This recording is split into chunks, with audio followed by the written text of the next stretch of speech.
Hey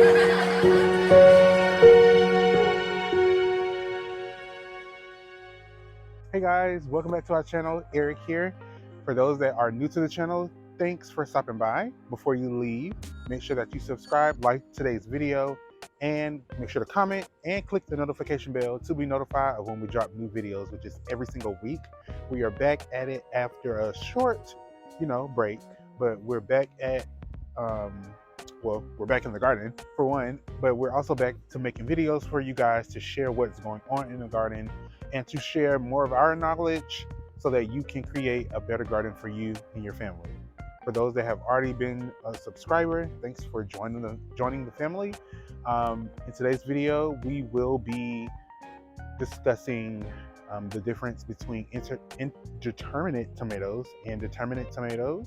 So if you're ready to learn a little bit more about tomatoes, let's get into the video. Hey guys, before we get into today's video, I wanted to come to you and let you know that you, yes you, the person watching, you have the opportunity to help us grow our program and also give back to more families in need in our community. All of the produce that is harvested from our gardens goes directly back to our community for those families that are experiencing hunger and or food insecurity. You can partner with us today to help support these families and also work towards ending hunger and food insecurity in our community through the produce, but also through the education that we provide by clicking the link in our description box today. As you see in front of me, I have tomatoes.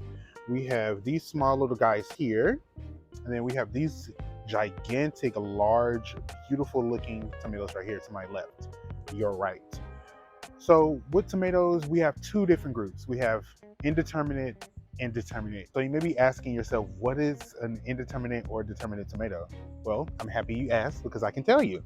A determinate tomato are tomatoes, or any plant really, any plant that has a genetic set time for flowering, growing, and producing fruit. For example, these yellow patio choice tomatoes are determinate tomatoes because they have a set time through their genetics that they're going to flower, which they are doing now.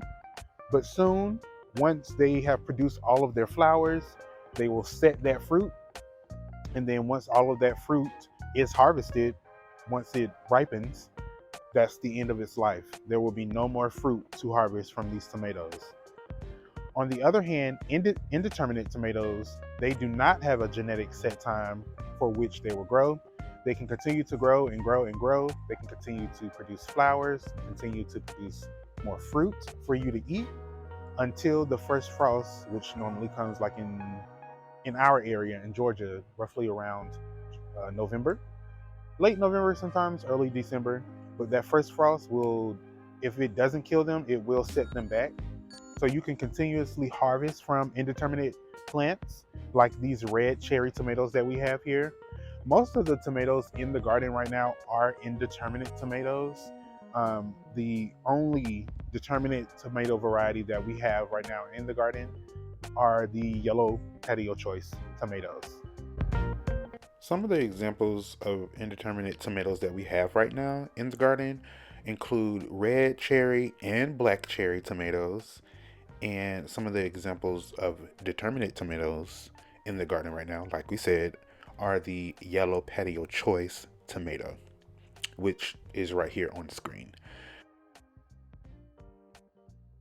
The purpose of understanding the difference between these different groups of tomatoes is that it sort of allows you to create a schedule of sowing these seeds, specifically when you're growing these tomato varieties for you and your family to eat. Growing these different types of tomatoes throughout your garden during the spring and summer seasons allows you and your household to harvest these tomatoes, which come in different sizes, textures, colors, shapes, and flavor profiles. Growing different types of tomatoes in your garden also allows you to harvest them at different times, because these different tomatoes, since some have genetic times to flower and produce fruit, while others continuously grow fruit throughout the season, you'll be able to have staggered times of harvest. Choosing different tomato varieties that you normally would not see in store allows you to just add beauty and opens up your mind to knowing that tomatoes come in so many different colors and patterns. Growing tomatoes is such a fun and ever-learning experience in your garden. Opening up your mind to all of the different varieties of tomatoes that can be grown will definitely have you wondering, why aren't these sold in store? Thank you guys so much for tuning in to today's short video. I hope you learned a little bit about tomatoes, all of the different varieties of tomatoes that can be grown. There are so many different shapes, sizes, colors of tomatoes that can be grown, from juicy to pasty, and we hope to grow so many more tomatoes here in the garden. Let us know in the comments, what kind of tomatoes are you growing? Are you growing brandywine? Are you growing more red cherry and grape sized tomatoes? To follow us on social media, on our socials, make sure to go to Instagram, TikTok, Facebook, and search EBLLCINC or Project Grape. Don't forget to subscribe.